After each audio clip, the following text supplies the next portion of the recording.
Don Francisco Páez, dueño de la tienda de abarrotes ubicada en un edificio de la calle Salamanca, en la colonia Roma de la Ciudad de México, se encontró una mañana con la cañería de su local tapada.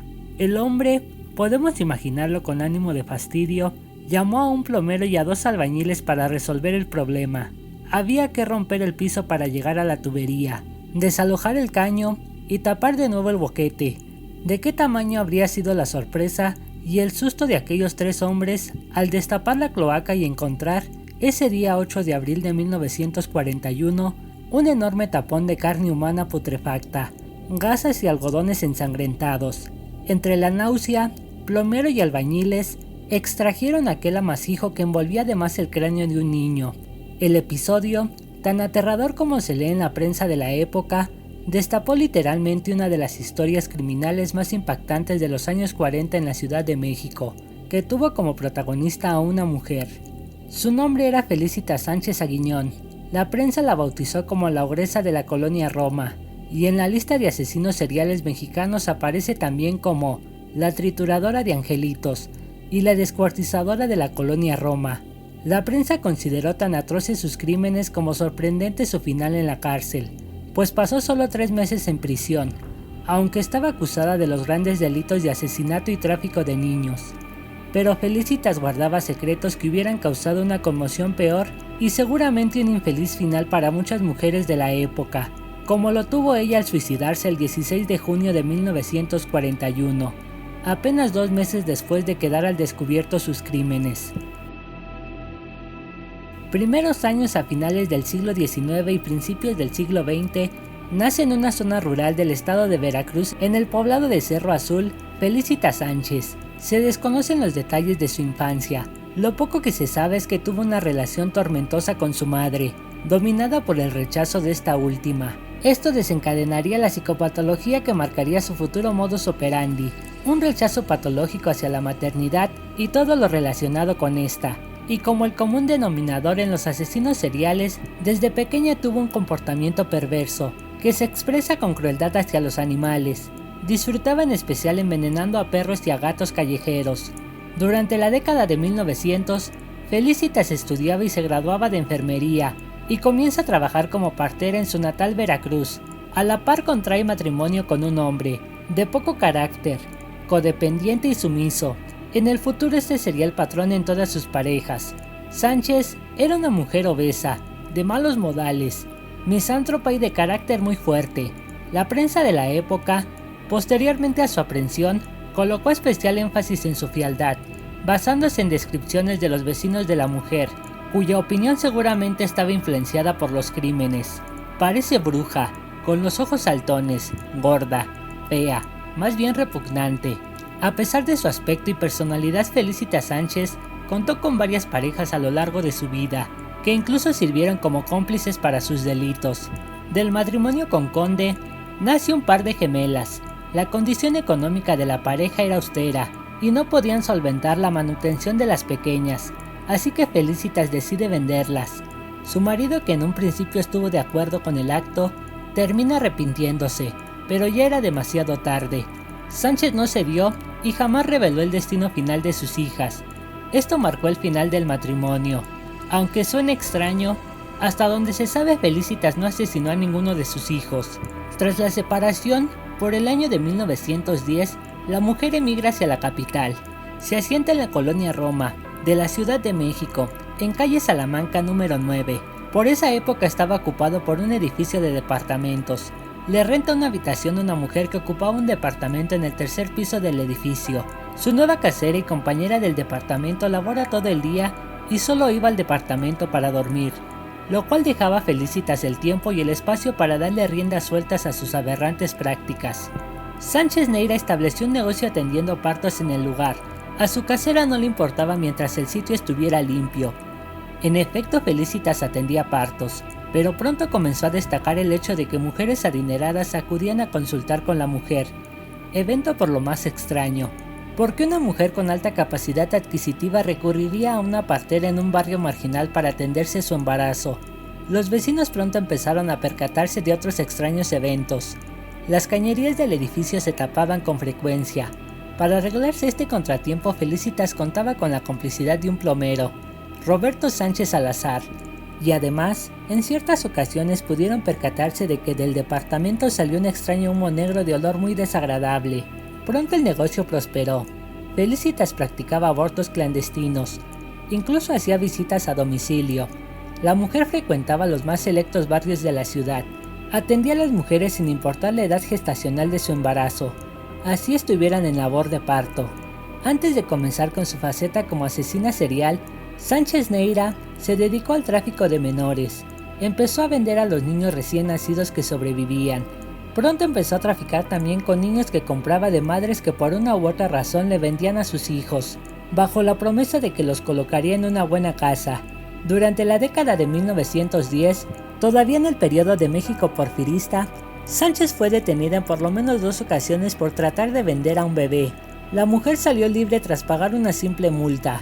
No pasó mucho tiempo antes de que Felicitas evolucionara al asesinato.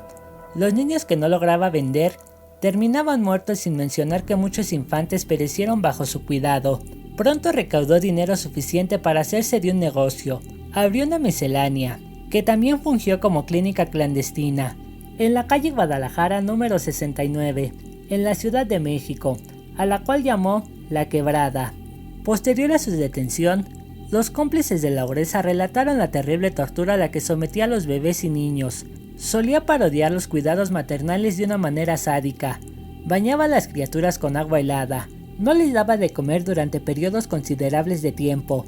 Los dormía en el piso y a veces los alimentaba con carne o leche podrida.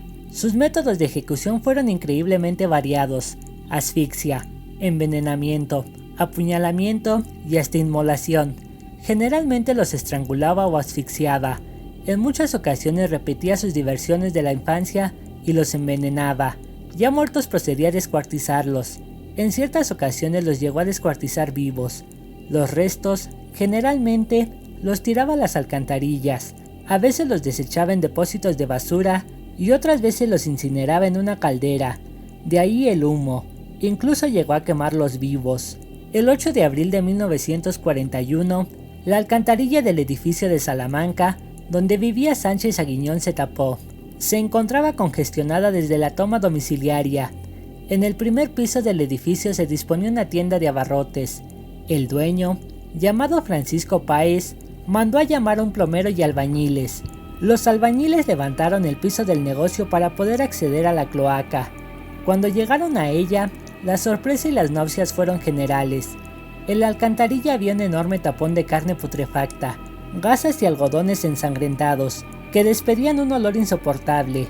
Indagando en la repugnante masa, se encontraron con algo que despejó todas las dudas sobre su naturaleza: un pequeño cráneo humano. Rápidamente, la prensa y la policía se hicieron presentes. Las autoridades llamaron a la puerta de la principal y única sospechosa. Los atendió la casera, que no sabía nada. Sin embargo, los dejó pasar hasta la habitación de la mujer, a la cual ella nunca había entrado. Lo primero que salía a vista en el cuarto era un altar con velas, agujas, ropa de bebé, un cráneo humano y una gran cantidad de fotografías de niños. Ese mismo día se catea la miscelánea La Quebrada. Felicitas no se encontraba ahí, se había dado a la fuga. El 11 de abril de 1941 es detenido Salvador Martínez Nieves. Él relata que en efecto sabía lo que estaba pasando, pero por miedo a ser condenado como cómplice, no había denunciado. En efecto, él sí era cómplice. Recibió una cuantiosa paga por destapar los caños y un aún más cuantioso soborno por su silencio. Ese mismo día Felicitas es atrapada junto con su amante, Roberto o Alberto Covarrubias, alias el Beto o el Güero. Con este hombre, que también fue su cómplice, Felicitas había procreado a su tercera y última hija, nacida en 1939. Las primeras declaraciones de Felicitas ante las autoridades helaron la sangre de los habitantes de la Ciudad de México. Efectivamente, atendía muchas veces a mujeres que llegaban a mi casa. Las atendía de las fuertes hemorragias que tenían, algunas provocadas por golpes, y la mayoría de ellas por serios trastornos ocasionados por haber ingerido sustancias especiales para lograr el aborto. Me encargaba de las personas que requerían mis servicios, y una vez que cumplía con mis trabajos de obstetricia, arrojaba los fetos al WC. Sin rastro de culpa, según las crónicas del diario La Prensa, la mujer narró escenas escalofriantes. Siempre vestía de negro. Felicitas fue recluida en una celda aislada por representar un peligro para el resto de las internas. Quién sabe si fue edad de su abogado o de ella advertir al juez de su causa que revelaría los nombres de todas las mujeres que habían acudido a ella para abortar, si eso le permitía lograr una menor condena. El periódico La Prensa se encargó de difundir la velada amenaza. En su titular se lee: la descuartizadora denunciará a todas las señoras que la fueron a solicitar. El 26 de abril de 1941, Felicitas Sánchez Aguiñón fue procesada por los cargos de aborto, inhumación ilegal de restos humanos, delitos contra la salud pública y responsabilidad clínica y médica, ninguno considerado grave por la ley. El 10 de mayo de ese mismo año, el juez octavo determinó una fianza de 600 pesos de entonces para dejarla libre. Al mes siguiente, en junio, la gruesa de la colonia Roma dejó la cárcel luego de que las autoridades perdieron las pruebas en su contra, entre otras el cráneo hallado en la tubería. La Procuraduría no pudo ni siquiera apelar el fallo del juez, a pesar de contar con las confesiones del amante y el plomero cómplice. El rechazo social la acercó y Felicitas se suicidó poco después, el 16 de junio de 1941, con una sobredosis de Nembutal. Murió durante la madrugada en la casa que compartía con su amante mientras él dormía. Dejó 3 cartas póstumas, 2 dirigidas a sus abogados y una a su pareja, ninguna para una hija que había procreado con su amante y que al parecer terminó en un orfanato. El detective José Acosta, por su parte, dejó atrás aquel frustrante caso al detener, un año después, a otro asesino serial mexicano, Gregorio Cárdenas, conocido como el estrangulador de Tacuba. Y bueno amigos, hasta aquí el video. Si les gustó, no olviden dejar su pulgar arriba y compartirlo con algún amigo si es que lo desean. Activar la campana de notificaciones para que se les avise cuando subamos un nuevo video.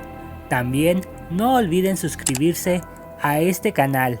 Por mi parte, esto sería todo. Nos vemos. Hasta la próxima.